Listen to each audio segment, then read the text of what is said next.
Your daily fix of women's mixed martial arts from the UFC, Invicta FC, Bellator, and one championship. Be in the loop, cause Golden State Media Concepts got you covered. Get your fix on women's MMA. We've got you covered on Golden State Media Concepts Women's MMA Podcast.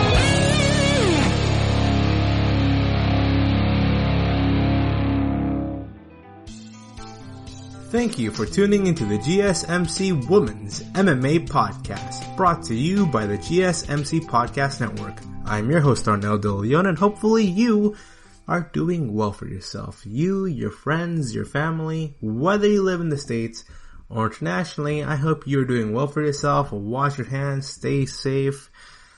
Just make the most of life as you can in the year of 2020, because 2020 right now, just when you think things are going a little bit up, things get right back down. So, before I talk about the recent major women's fight that happened, which is Maria Agapova versus Shayna Dobson, highly recommend everyone to go watch that fight. It really blew me away, really took me off guard. But before I get into MMA talk here, I want to talk about something that goes beyond just mixed martial arts, but, you know, to sports world in general. It applies towards UFC, mixed martial arts, Bellator, all that stuff. But there was a recent incident that happened at Wisconsin, and I had to talk about this because it's a reflection also of, like, sports culture. In a sense, there's an incident that happened in Wisconsin to which a man, there was a report the police were called in. It was reported that there was a domestic violence issue. And so the cops came in. The man, he went over to his car. It was speculated that the man was gonna go and grab a gun. And so the police responded by shooting the man in the back upwards of 7 times. It was reported in that 4 out of 7 shots landed on the man's back. He has passed away. And then there was another issue, in that there was a 17-year-old boy who walked around with an assault rifle, shot some people up, and then the SWAT officers and police department, they didn't do anything about it. The man who got shot in the back was a black man, and the 17-year-old kid is a white boy. And so the white kid shot somebody with a rifle, walked away scot-free, was able to get out of state, escape his state, and then later reported himself in that he committed a crime. And now there's controversy going on as to, it is ridiculous that a black man got arrested in the back because it was speculated that he might have a gun in the car, yet a white kid walks around with an assault rifle out on the day. It's daytime, sun is still out, the pictures are out, walking around while the sun was out, with a rifle, and the police department really didn't do anything about it. The kid had to pretty much he had to throw himself in jail for people to talk about it. That's how upsetting it was. And this relates back to sports culture, because the National Basketball Association teams are protesting this. We have games. Yesterday, there was meant to be games for, let me show you, the Magic versus the Milwaukee Bucks, the Portland Trail Blazers against the Lakers, and Thunder versus Rockets. And today, as I am speaking, it's meant to be the Denver Nuggets versus the Utah Jazz, Boston Celtics versus Raptors, and the Clippers versus the Dallas Mavericks. Now, for those of you who do not follow the NBA right now, we're in a very important time frame. The time frame right now on what's happening for the National Basketball Association, it's very important. Because we're about to finish the first round of the playoffs, and we're gonna start the second round of the playoffs here. It would be the equivalent of, and then all of a sudden, like, these teams are now leaving the bubble. They're protesting the games they're not playing. It would be the equivalent of, hypothetically speaking, if we had, get 2 fighters here, that'll be really good. Okay, so Megan Anderson and Jermaine Durandame. Let's say Megan Anderson and Jermaine Durandame. We got the top fighter of the featherweight division, the top fighter of the women's bantamweight division. They are scheduled to fight each other this Saturday Wait, no. They're scheduled to fight each other today. This is hypothetically here. They're scheduled to fight each other. And then just hours before they even start their fight, as in like both fighters, both Jermaine Aranime and Miguel Anderson, they are already staring at each other across the octagon. They're right there. Bruce Buffer's right there. He's about to announce it. They've done the entrances. And then both Miguel Anderson and Jermaine Aranime, they say, no, we're not going to fight. We're going to protest. And on top of Miguel Anderson and Jermaine Aranime, every other fighter in that locker room decides, you know what? I'm not going to fight. I'm going to protest this. I want the world to know that what's happening out there right now with our police department is more important than this event. Do you think that's going to happen? I'm going to say this right now. There is an upcoming UFC event this Saturday. And I can almost guarantee you that UFC event is going to happen. It's not going to be postponed. It's not going to be canceled. And that we're not going to see the top fighters there just straight up protest and leave. It's not going to happen. And now there's a discussion going on whether or not, because depending on who you talk to, it is seen as a problem by some people that the athletes in the National Basketball Association has way too much leeway, have way too much power, have way too much money, that they control the economics of how things work, that they have so much power in the NBA. We are at the era of player movement where players dictate the success of organizations. Ironically enough, we are currently in the exact opposite frame for MMA fighting. We kind of are almost there with Paige VanZant and Corey Anderson when they made their moves from like to bare knuckle fighting championships and to Bellator. We're almost there. But Paige VanZant and Corey Anderson, no. Can you imagine if Conor McGregor says, you know what, Dana? I'm heading over to One Championships. I'm not doing this.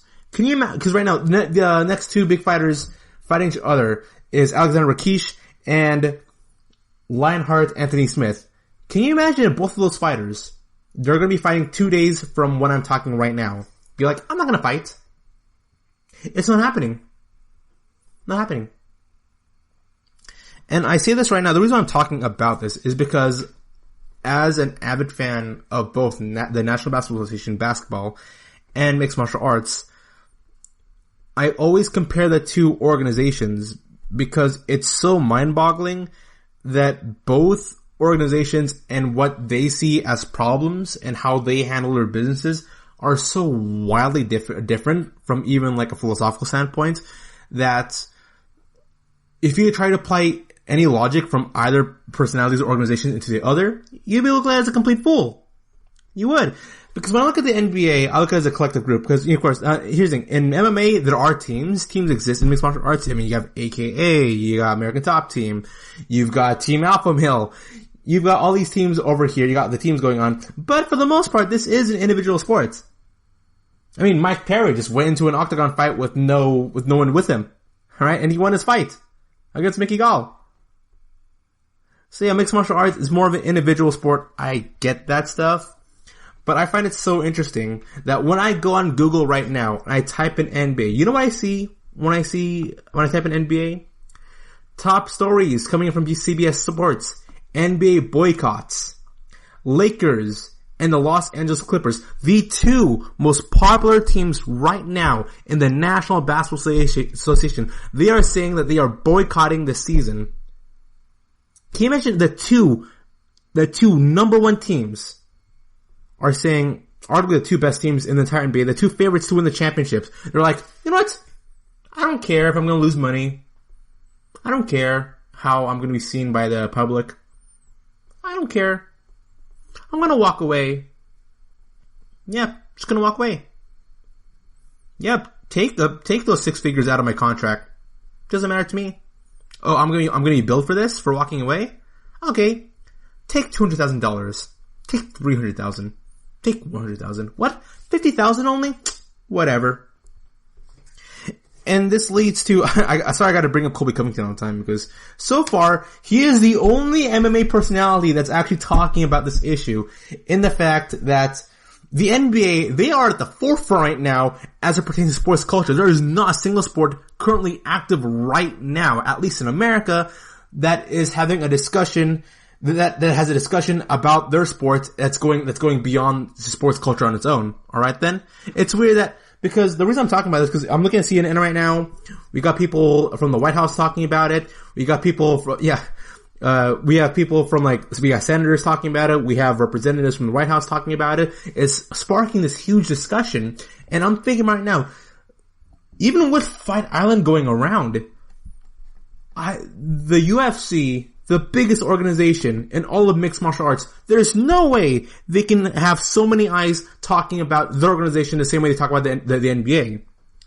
It just ain't happening, because when I look at NBA, first stories, White House, racism, players boycotting, the White House, it's like politics, politician stuff, America. There's a lot of things going on in the world of the National Basketball Association that extends beyond just sports culture. And then I go to the UFC. What's the first thing I see in the UFC in terms of top stories? UFC veteran. UFC signs veteran featherweight. Alright then. Paulo Costa says he can take on Adesanya. Dana White says John Jones deserves a heavyweight title fight. George St. Pierre doesn't think that the UFC wants him to compete at lightweight against Khabib.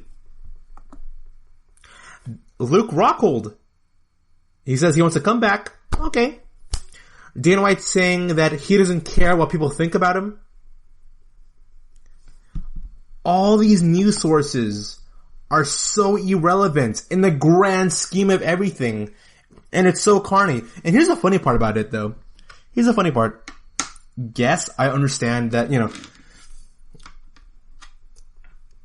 MMA fighters do not have the luxury that NBA players have. They don't have the luxury of saying, you know what? I'm not gonna fight. I'm not gonna compete. You know why? Because I make boatloads of money. Anthony Smith, he makes what, like $250,000? Anthony Smith makes $250,000. If you follow sports, and I don't mean not just like mixed martial arts, if you follow just generally all sports, whether it be football, baseball, hockey, if Conor McGregor if you were to have the top 100 highest paid athletes go into a single room, and you have Conor McGregor or John Jones go inside, they walk inside the room, and they said, hey man, I'm making money, man, I'm rich. And they're all gonna say, hey, Conor McGregor, you're rich? How much money do you make?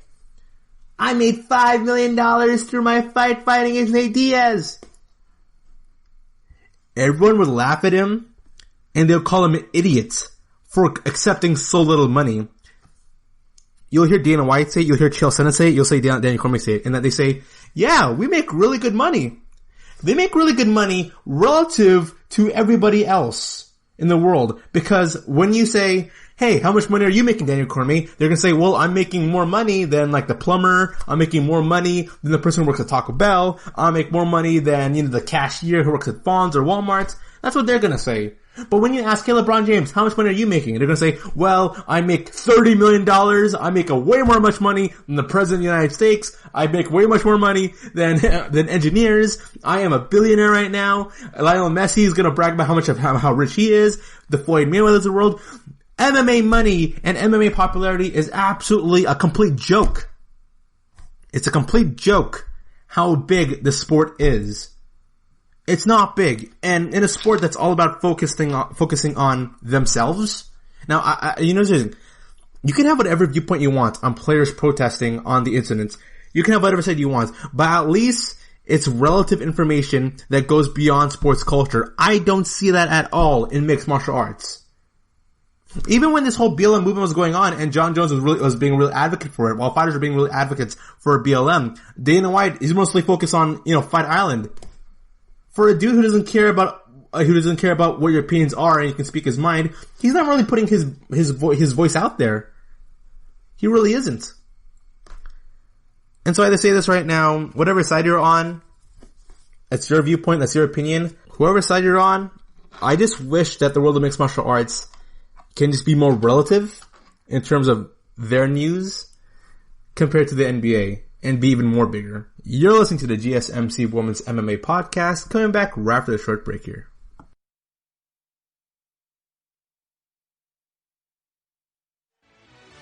Check out the show that's built on the MMA. From the UFC to extreme cage fighting, they got the fights covered. Check out the GSMC MMA podcast. Get the latest news on past or upcoming fights. Join us as we talk to and about some of the biggest names in the MMA, past, present, and future. When it's the fight game, there's just one show to check out. GSMCpodcast.com/MMA-podcast. Don't forget to like them on Facebook and follow them on Twitter. Visit GSMCpodcast.com for more info.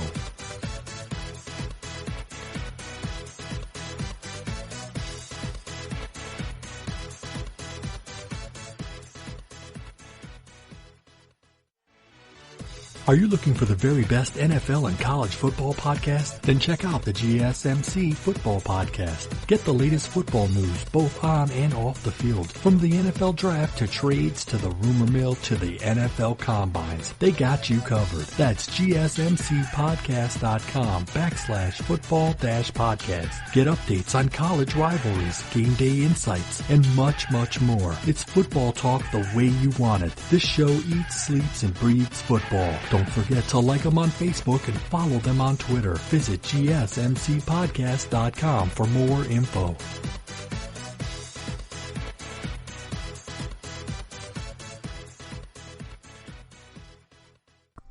And we are back. Sorry again for the first portion of this podcast here, talking about like BLM, the NBA, and mixed martial arts, and how they portray themselves as an organization compared to other organizations.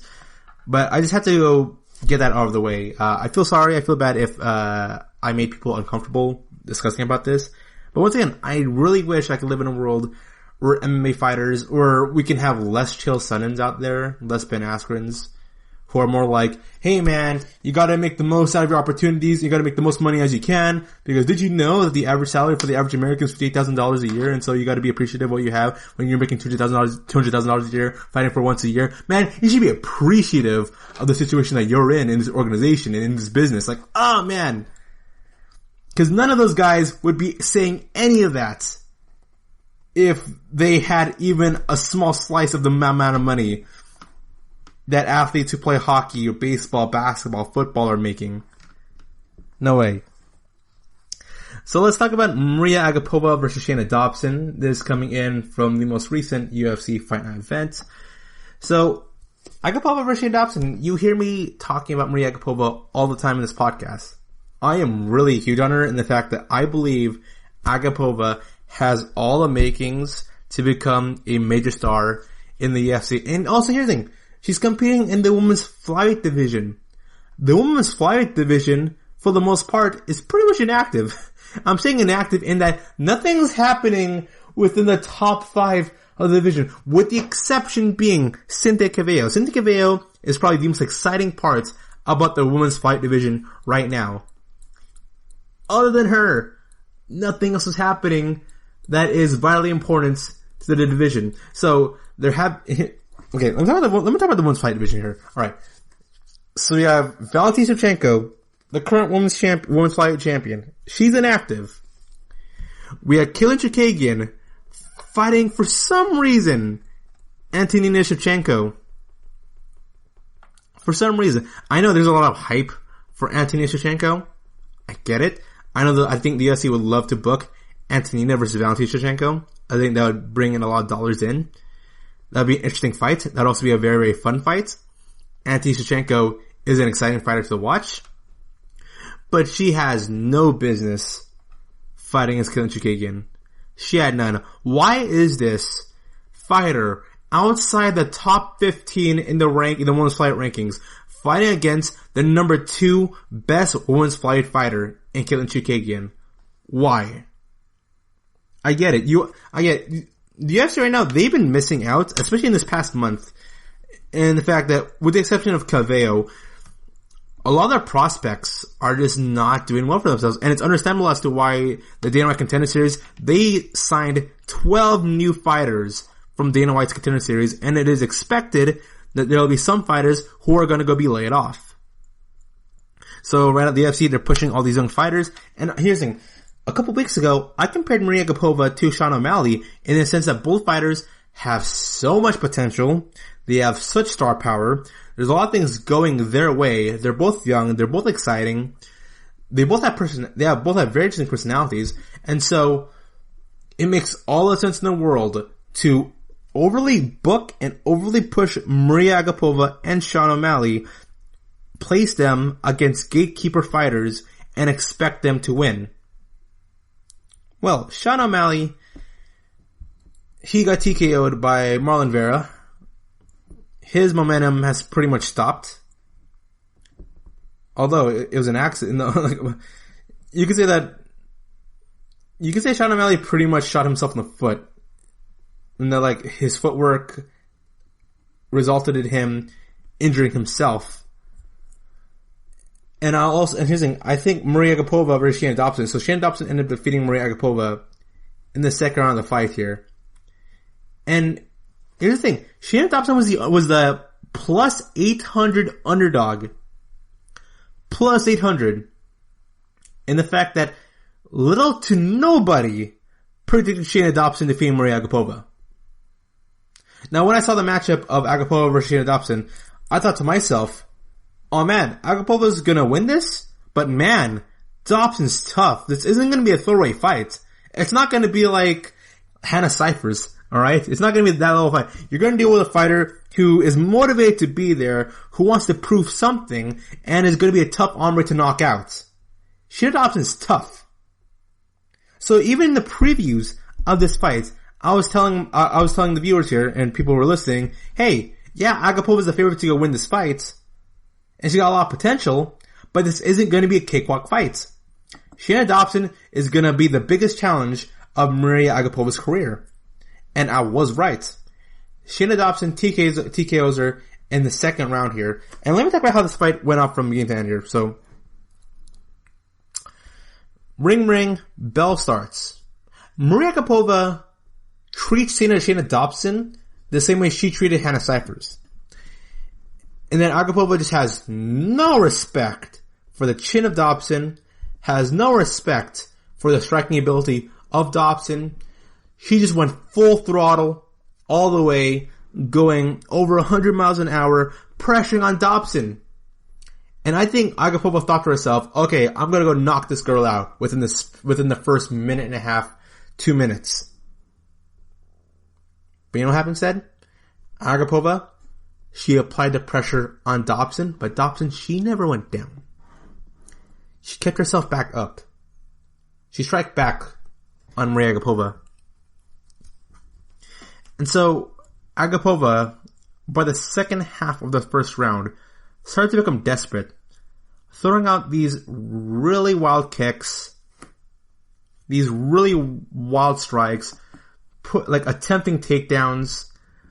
Let me give you the fight stats here. And the fight stats, what I'm saying right now, is way different from the actual fight. So, Maria Agapova landed 56 of 89 total strikes, 22 of 46. Landed 2 of 2 takedowns. Mind-boggling. So now that Agapova landed 56 of her total strikes, how many strikes did Shannon Dobson landed? 41. Because Maria Agapova was laying out combo after combo. She's laying down some really beautiful looking, great combination strikes here. But she's not really doing that much damage to Shannon Dobson. She's not. Meanwhile, Dobson's throwing out these hard hits. These hard counter hits. Yeah, she's eating maybe 5 strikes per one really good counter hit. But these counter hits really stopped Maria Agapova here. And so the first round ends. Maria Agapova, she 100% defeats Dobson in the first round. Now, that's not even an argument. It's not a debate. Maria Agapova defeated Shannon Dobson first round. And as the bell rings in the end of the first round, Agapova is on top of Dobson. And when the bell rings, Dobson immediately gets up, walks away to her corner. Agapova, despite winning, gets on her knees, breathes heavily, slowly brings herself up.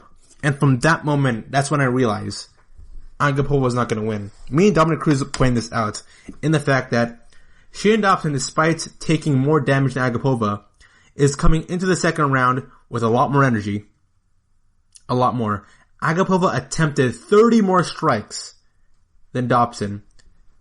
So while Dobson's all breathing is fine, she's controlling her breathing, she's all good in her corner.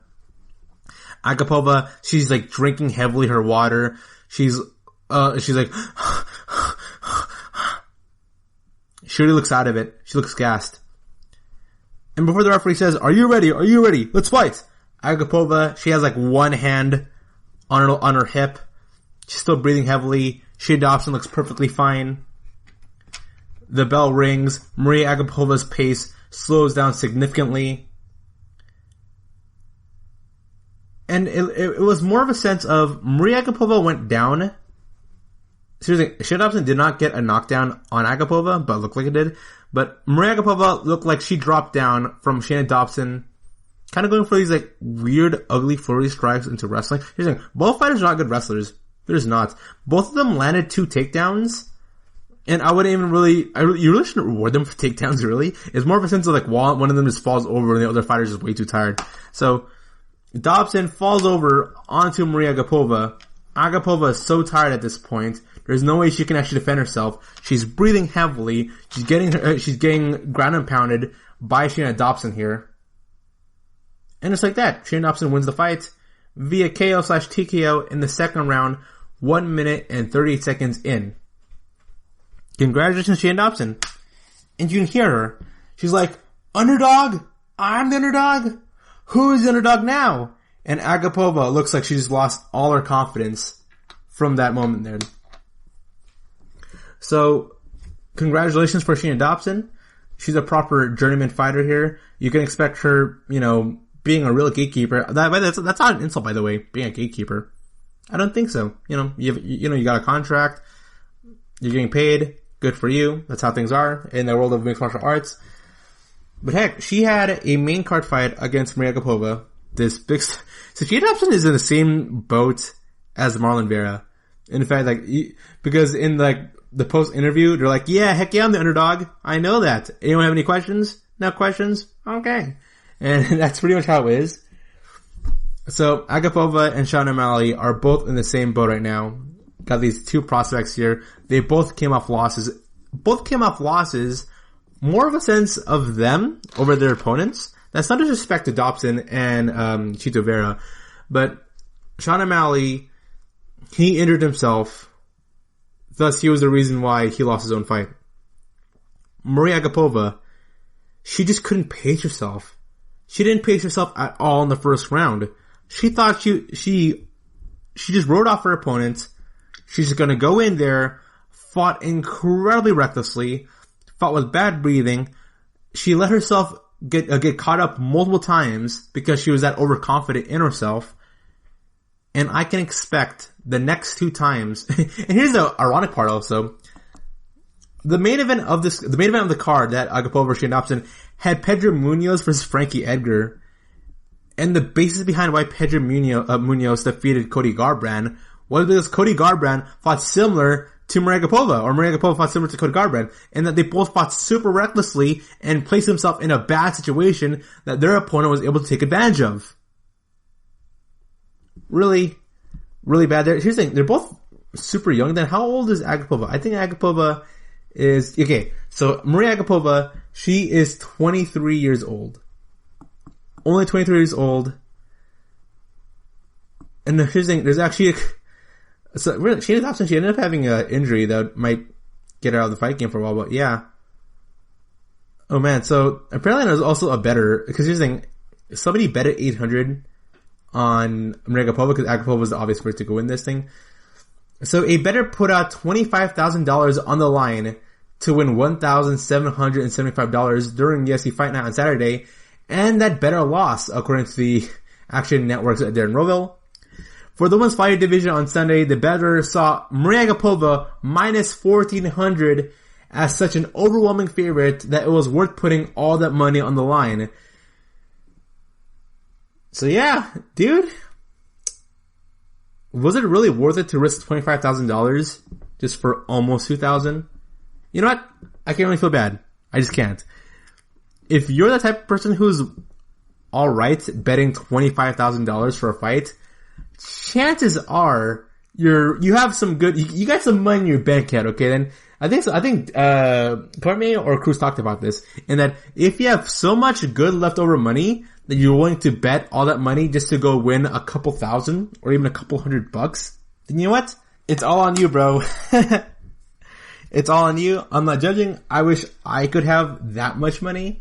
Out of sheer curiosity, how much money would you have made? So yeah. How much? Okay, so after earning, Agapova was a minus 1,400 favorite. Dobson pulled off one of the biggest upsets in UFC history, cashing at a plus 800 at second round TKO. So yeah, it ended up, okay, I'm gonna go to now. Dobson's win is the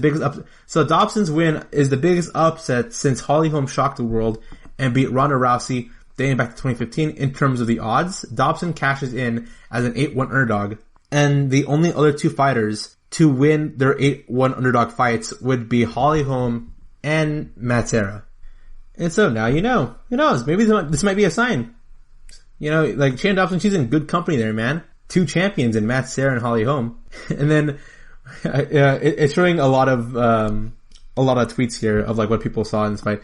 Someone says, props to all the degenerates out there that saw that plus 1,000 and couldn't resist. They got money. They can spend however they want to spend it. And so you're listening to the GSMC Women's MMA Podcast, coming back right after a short break here. Tired of searching the vast jungle of podcasts? Now listen close and hear this out.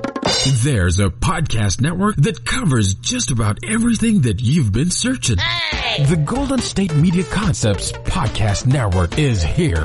Nothing less than a podcast bliss with endless hours of podcast coverage. From news, sports, music, fashion, cooking, entertainment, fantasy, football, and so much more. So stop lurking around and go straight out to the Golden State Media Concepts Podcast Network. Guaranteed to fill that podcast itch. Whatever it may be. Visit us at www.gsmcpodcast.com. Follow us on Facebook and Twitter, and download us on iTunes, SoundCloud, and Google Play.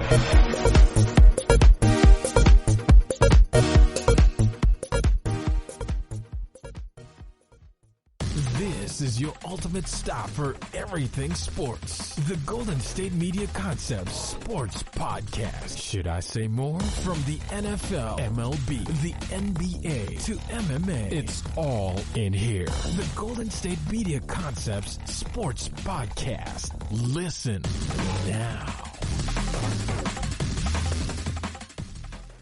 And we are back. And so I just talked about Maria Agapova in her upset loss to Shannon Dobson. And here's another thing. So, the betting odds just came out for the upcoming UFC Fight Night event. And I agree with almost all of them. So the UFC Fight Night event has Anthony Smith against Alexander Rakic, Robbie Lawler against Phil Magny, Jiyoon Kim against Alexa Grasso, Ricardo Lamas against Bill Algeo, and Magomedov Ankalaev versus Ion Krylova. I agree with all the betting odds here, and the fact that, yes, I do think that all these fighters who are expected to win are meant to win. The only fight that I am really puzzled with, in the sense of the betting odds, would be Alexa Grasso versus Jiyoon Kim. The betting odds has it that Alexa Grasso is the favorite fighting against Jiyoon Kim. And then I ask myself, is she really the favorite? She's, I think, like, minus 300 favorite against Jiyoon Kim.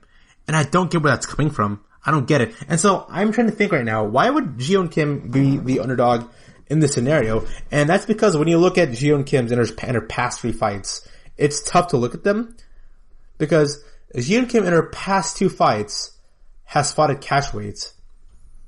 I agree with Dana White's sentiment in that both me and him believe that catchweight fights are the biggest waste of time ever. They don't do anything.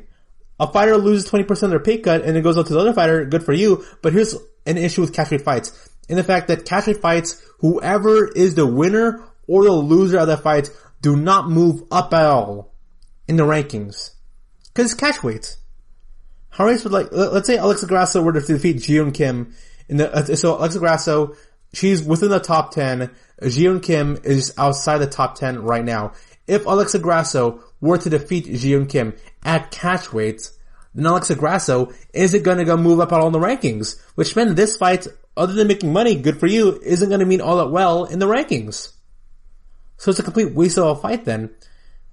And then, so Ji-Yeon Kim, she's won her past 2 fights at catchweight.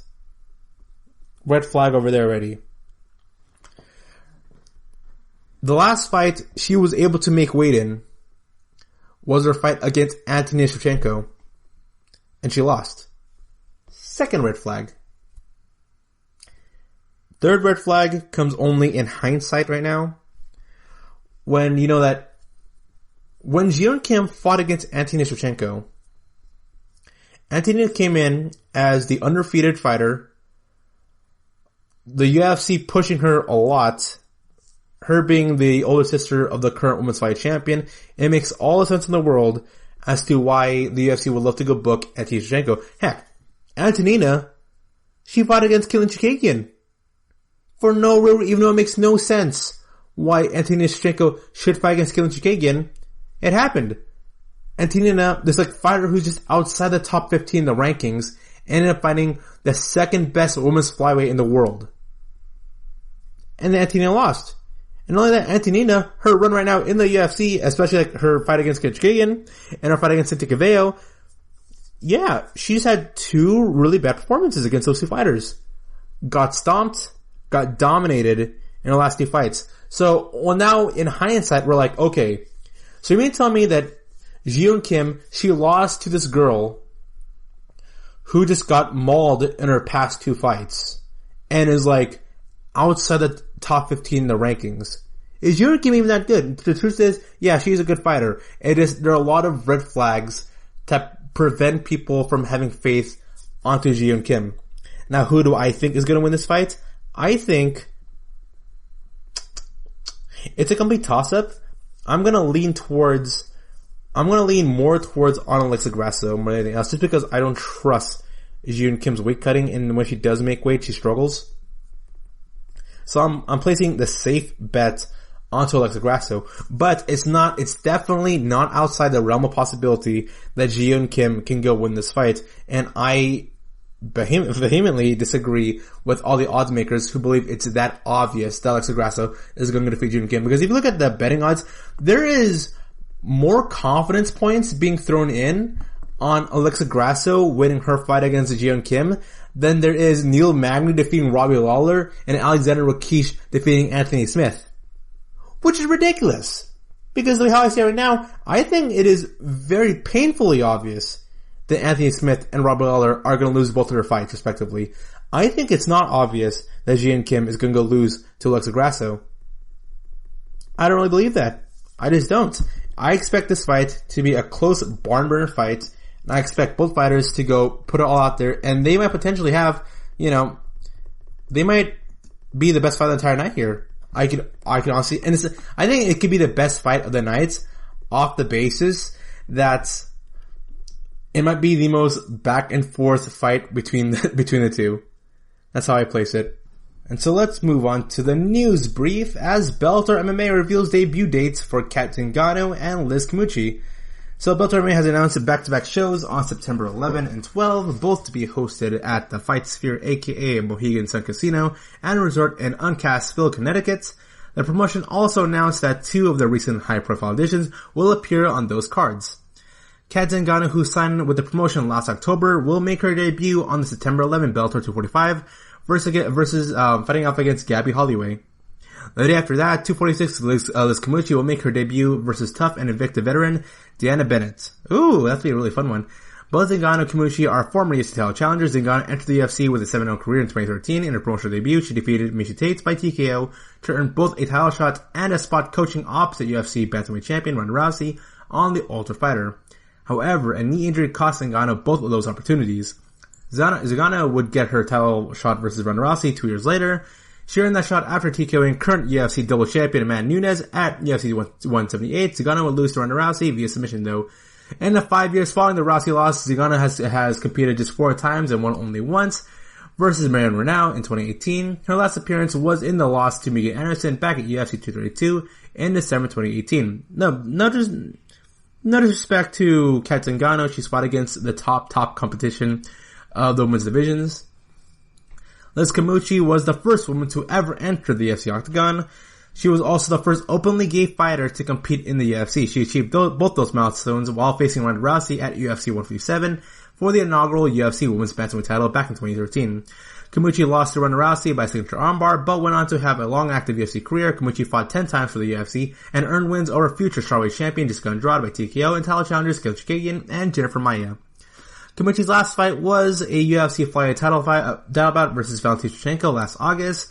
Camucci ended up losing the fight via unanimous decision. In addition to both of those high-profile bouts, Bellator announced a few more fights for the September doubleheader. September 11th, Bellator 245, which will be headlined with a rematch between Lyoto Machida and Phil Davis, and Ruth against Taylor Johnson, and Raymond Daniels against Peter Sanok.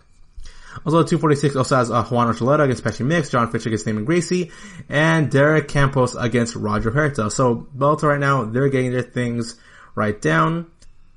And also, it is being reported in right now that's going to be Amanda Nunes not retiring and fighting against Megan Anderson on December 12th, 2020. First off, there's a lot of things going on right now in this fight. I have to really explain them. Okay, so the women's featherweight division, I genuinely believe this is the last straw for the women's featherweight division because this is for the women's featherweight belt. And Dana White has said himself that he wants to go and push and highlight the women's bantamweight division. And when asked about the women's featherweight division, he says he's going to clear things up.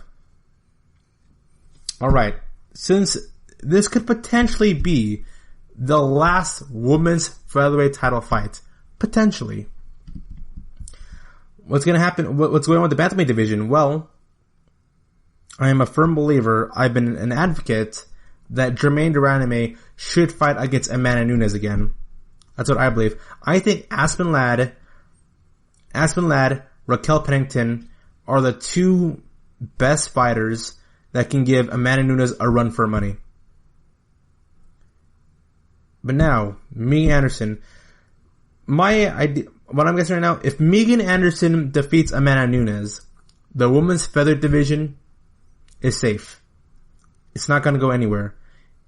Because the problem with Nunes being a champion, I've ranted about this so many times, but it also applies towards double champions. I hate it when we have double champions. Because that fighter, he's not going to, all because you're a double champion doesn't mean you have double the responsibility. No, you don't, because if that's the case, you'd be fighting twice as much per year.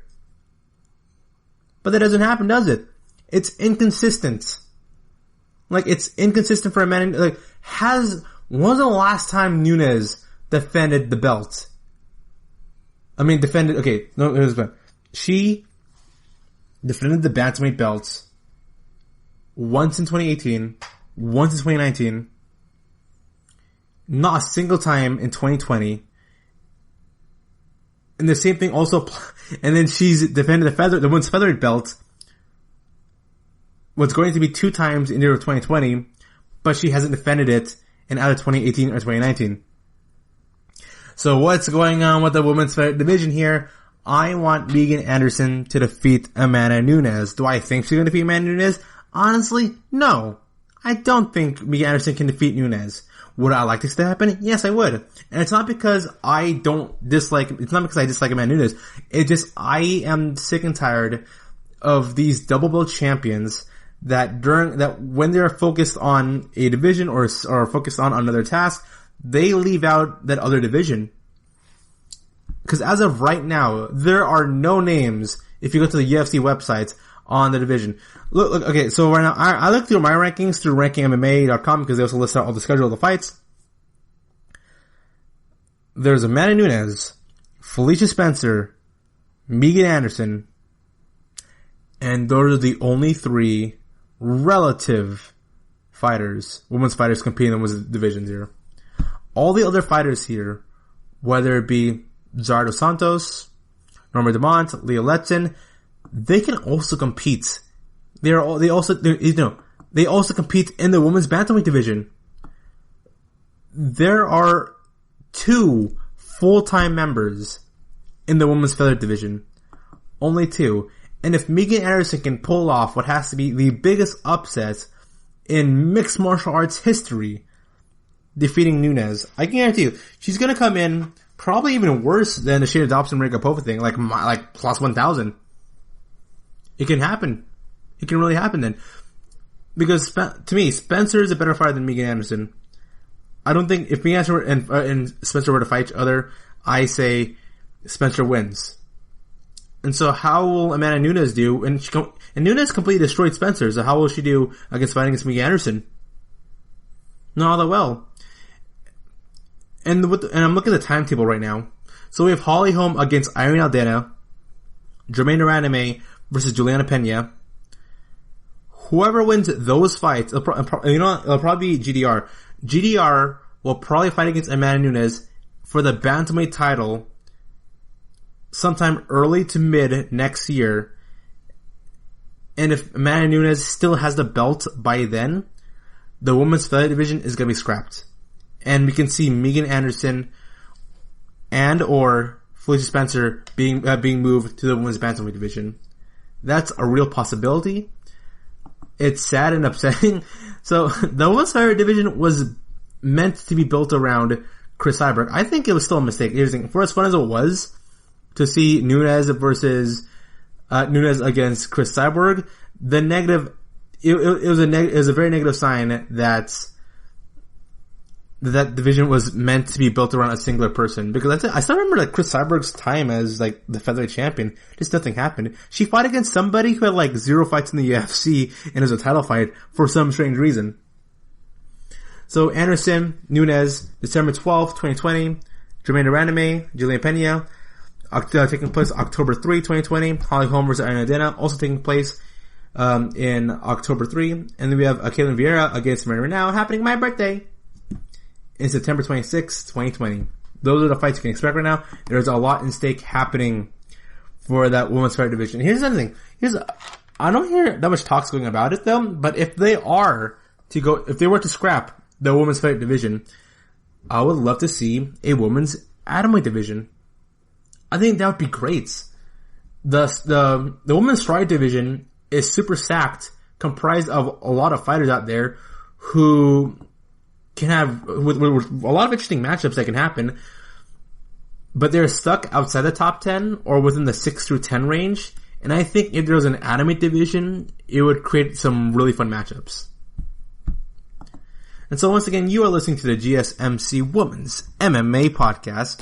I'm your host, Arnell Delia, and right after the break here, I'll be covering some quick news and bring in some hot MMA takes.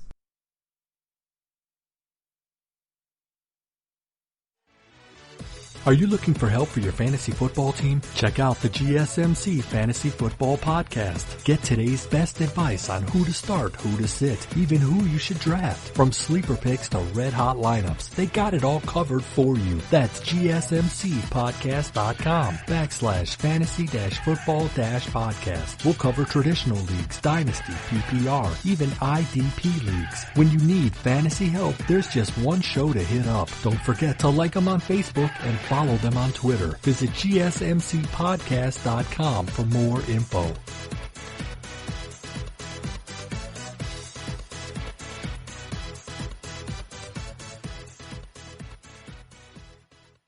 Hello and welcome back to the GSMC Women's MMA Podcast. I am your host, Arnell De Leon, and in the beginning of this podcast, I talked about how the NBA and their players are protesting and boycotting their games, and I would like it if there could be a period of time where where fighters, whether it be UFC or MMA, MMA, or athletes in general who compete in MMA, if they can ever have the liberty to do that. And I would like it more if representatives of the UFC can be more relative in terms of their sport as a whole. And I'm bringing that up again right now because it was just reported in. I'm not joking you. At the time of this recording, 15 minutes ago, the players, it's been such a weird 13 hours. Okay. 13 hours ago, players boycott their games, which led to other leagues. Not just basketball. I need to further check on the other leagues. But there are other sporting organizations in America that are postponing their games because of the boycotts happening, because of the boycotts and the protesting happening. But the NBA boycott is what kickstarted everything else. Because the NBA boycotts, other organizations and other people are expressing their viewpoints on, police brutality and what's going on. The upcoming election is right around the corner. And now, 13 hours later, we have this huge debate going on. Even Colby Covington's throwing his name out there. 13 hours later, the NBA players are back at it again. They say the season is going to resume. Here's it. 7 hours before I even started this podcast, it was announced that the Lakers and Clippers were announced that they canceled the season, and now we're getting reports that the players are resuming the season yet again. 13 hours later. Oh man. I have so many weird, mixed emotions about it. It's, man, see, once again, if only the real mixed martial arts can be like that. It's like, because it's, you know what, I don't know what to talk, I don't know what to say. I don't know, but we have some announcements come up. So we have, Levina Souza versus Kanako Murata. Their fight is going to cup. The former Invicta FC strawweight champion is going to be setting to make her UFC debut on October 14 UFC event. We have Ashley Evans Smith against Norma Dumont. Put that on your calendar. Fight of the night contender right there. Their fight will be coming up on November 28th. Ashley Evans Smith and Norma Dumont. We have Kay Hansen against Corey McKenna is going to be officially happening on November 14th, fight night. Kay Hansen being a name out. Here's remember. Man, there are a lot of new faces, a whole lot of new faces here. So Corey McKenna is making her UFC debut against Kay Hansen, who just made her UFC debut also last month. So it's the battle of the prospects here. Battle of the prospects. And then we got here, so Nunes versus Miggy Anderson, that's being targeted for December. Julia Budd, who looks awesome by the way, looks like a total action figure. She defeated, Jesse Emile by unanimous decision for Bellator 244. Good on Budd. Budd looks like $1 million, to be honest with you. Looks a beast. We got Tracy Cortez against Bia Malecki in the works for October 10 for UFC events. And then we have, Amanda Lemos defeated Mizuki by unanimous decision on UFC Vegas 7. So, those are the fights that have happened for women's mixed martial arts. What's coming up though is, we got some stuff coming up for the month of September, definitely, that's for sure. For my birthday. So, in the month of September, what can we expect here? So we have, September 25th. So, this Saturday we have Hannah Cyphers against Mallory Martin. Yeah, you know who I'm cheering for? I'm cheering for my girl Hannah Cyphers of making that money. 2020 is the year of Hannah Cyphers, okay? Pollyanna Viana versus Emily Whitmire. Alexa Grasso versus Jeon Kim. That's all happening on the August 29 UFC Fight Night event coming up this Saturday. And then September 5th, we got Mara Barella against Maria Bueno Silva. Sarah Eubanks versus Mixie Chiasen. That could be a Fight Night contender. Right now, Julia Avila versus Nico Montano. We're interested to see what's going to happen for Nico. And then Montana De La Rosa against Vivian Arujo. Ooh, that's going to be another fun one. And then the debut of Kat Zingano coming up on Bellator 245 on September 11. And also the Bellator debut of Liz Camucci against Deanna Bennett. So, as per usual, I like to end off all these podcast episodes with either a quiz, a test, to test your overall knowledge of mixed martial arts. But for the most part, I like to bring up some hot MMA takes here. And one take I'm going to say right now. But when you look at the all-time women's rankings, Joanna Jędrzejczyk is greater than Ronda Rousey.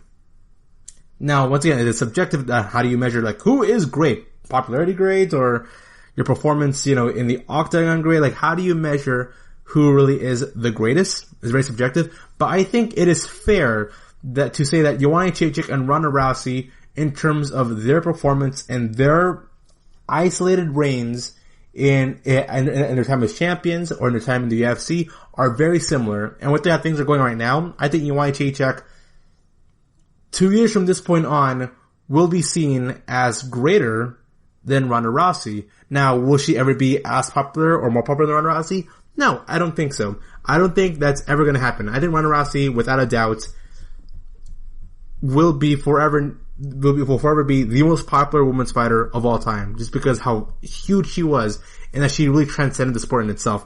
I cannot doubt that. I really can't. But when I compare the careers of Ronda Rousey versus Joanna Jędrzejczyk, I really want to look at their time frame, because both of them have very similar careers in the sense that the timeline are almost neck and neck here. So, Ronda Rousey, she debuted in the UFC. She debuted in the UFC. I'm looking at this right now. The information is over in the back. Like, she was the inaugural women's bantamweight champion before her fight for the women's bantamweight title even started, because she was a Strikeforce women's bantamweight champion, and so when she made the move into the UFC, she was coming in as already a champion and also a literal champion. It's happened for the UFC sometimes where we have Strikeforce champions or this happens a lot for Invicta, where we have an Invicta like Gina Frey. Gina Frey was an Invicta women's champion, but when she got to the fight against Kay Hansen, she was not seen as champion. She was seen as a former champion. But for Ronda Rousey, though, strange, I don't think any fighter has done, there's been no other fighter who's done this, where she was a champion in another organization, and she came into the new organization as already a champion. So, she defeated Liz Camucci in her first ever UFC fight. First round in, 4 minutes and 49 seconds in. That was her UFC debut. Now we compare that to Joanna Jędrzejczyk. So, Joanna Jędrzejczyk, her first fight in the UFC was not a title fight. She defeated Juliana Lima in her first fight by unanimous decision. Her second fight was a title eliminator against Claudia Cadella, to which she defeated Claudia Cadella by a split decision, which gave her the number one contendership fight to go compete against Carla Esparza, who was the inaugural UFC Women's Strawweight champion. And then from that point on, Joanna Jędrzejczyk, she completely murked Carla Esparza. And then she became the most dominant women's strawweight champion, because she was champion from March 14, 2015 up until November 4, 2017.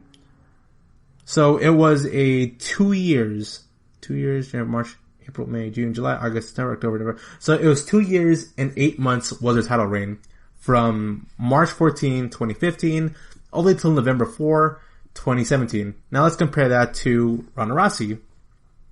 So, unlike Joanna Jędrzejczyk, she didn't have to go through a title eliminator. She's got the belt immediately. Like, she was the defending champion for the UFC's bantamweight division before there was even a bantamweight, before anyone even had the opportunity to go compete for a bantamweight title. So, let's learn about that.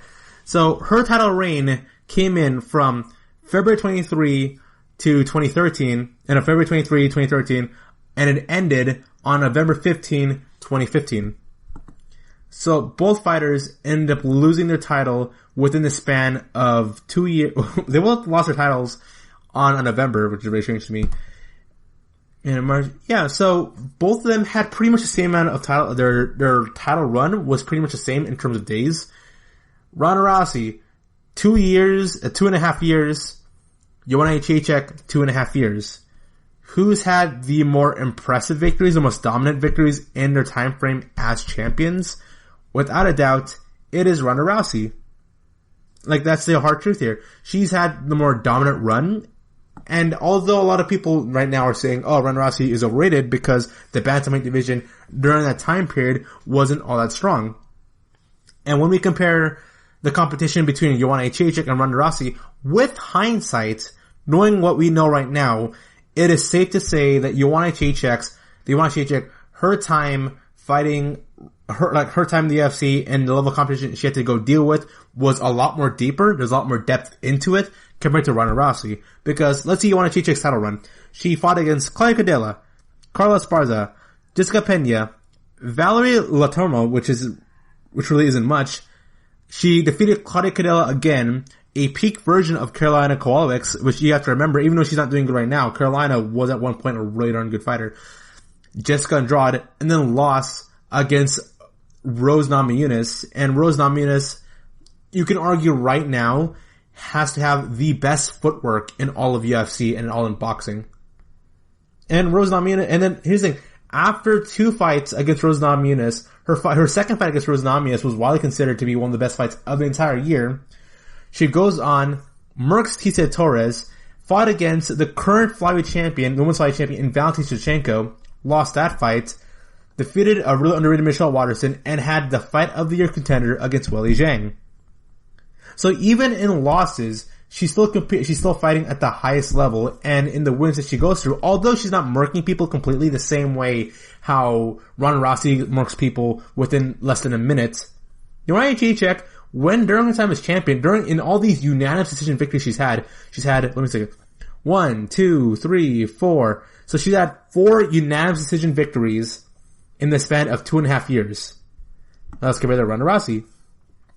All her fights don't end by decision, but that doesn't mean it's not any more impressive though. When we look at the competition of Ronda Rousey, who does she fight? So she fight against Liz Camucci. Liz Camucci, pioneer of women's fighting. I can respect that. Miesha Tate. Alright. Sarah McMahon. Alexis Davis. Kat Zingano. Beth Correa. And then she lost to Holly Holm. And then she lost to Amanda Nunes. Here's the thing with Ronda Rousey's MMA career. Amanda Nunes is 12-2 in her MMA career. And let's look at UFC. So she went, she won Liz Camucci, Miesha Tate, Sarah McMahon, Alexis Davis, Kat Zingano, Beth Correa. Ronda Rousey is 6-2 in her UFC career. Now let's compare that with Joanna Jędrzejczyk. Juliana Lima, Claudia Cadella, Carlos Esparza, Jessica Pena, Valerie Latourneau, Claudia Cadella, Carolina Kowalkiewicz, Jessica Andrade, then Tisa Torres, and Michelle Waterson. Joanna Jędrzejczyk is 10-5 in her UFC run, although her record is a lot more weaker than Ronda Rousey. When you look at primarily just the performances of Joanna Jędrzejczyk versus Ronda Rousey, you have to reward Joanna Jędrzejczyk, especially since losing the title bout, her title fight against Rose Namajunas. That to me, I think, is the biggest difference between how you measure Joanna and Ronda Rousey. And that, Joanna Jędrzejczyk, she had a dominant title run, and then she lost it, but unlike Amanda Nunes, she kept on putting on these fight of the night, fight of the year contending fights, these awesome performances, although losing really great showings. And if you were to ask anybody, you'd say, Joanna Jędrzejczyk is one of the more exciting fighters in all of UFC. And during time with Ronda Rousey, she herself is an exciting personality, but there's a lot of people who will question whether or not a Ronda Rousey fight is fun, considering that it turned off my friends that we would have to go spend money to go watch a Ronda Rousey fight, like $60, and then it turns out the fight ends within 14 seconds. And it's against competition who at the time weren't seen all that high. So if I were to compare the competition and compare the performances, I would say personally for me, I would pick Joanna Jędrzejczyk over Ronda Rousey. And the second win of her career right now. Here's the thing. Even Joanna Jędrzejczyk, in the past 3 years, has won only 2 fights. She's 2-4 in the past 3 years. It is hard to debate whether Joanna Jędrzejczyk is still top 3 or top 5 in her respective division, in the women's strawweight division. And then you can't say the same thing about Ronda Rousey. Joanna Jędrzejczyk is still an elite level fighter. Place Ronda Rousey right now, they've heard like WWE pro wrestler Ronda Rousey, place her in the UFC right now. How well will she do herself in the women's bantamweight division? I'm not really sure how she can handle herself against a GER or an Aspen Ladd or a Jennifer Maia. I'm unsure about that. So, who's more popular? Ronda Rousey. Who's more important overall in terms of expanding beyond sports culture? Ronda Rousey. Who put women's mixed martial arts in the map? Ronda Rousey. Yes. Who's had the better performances and the better career within the confines of UFC and mixed martial arts? Has to be Joanna Jędrzejczyk. And I place that more important than what Ronda Rousey has done in her career. So that's why I place Joanna Jędrzejczyk in the all-time rankings for women higher than Ronda Rousey. And there goes my hot take for women's mixed martial arts. If you have any hot takes also, feel free to message me. This brings us to a close for today's podcast. You have been a great audience. All I gotta say is thank you. Thank you for listening to the GSMC Women's MMA Podcast, brought to you by the GSMC Podcast Network. I'd like to ask you, please remember to subscribe to the show and write a nice review. That really helps us.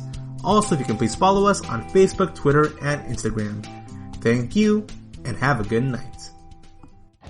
You've been listening to the Golden State Media Concepts Women's Mixed Martial Arts Podcast, part of the Golden State Media Concepts Podcast Network. You can find this show and others like it at www.gsmcpodcast.com. Download our podcast on iTunes, Stitcher, SoundCloud, and Google Play. Just type in GSMC to find all the shows from the Golden State Media Concepts Podcast Network, from movies to music, from sports to entertainment, and even weird news. You can also follow us on Twitter and on Facebook. Thank you, and we hope you have enjoyed today's program.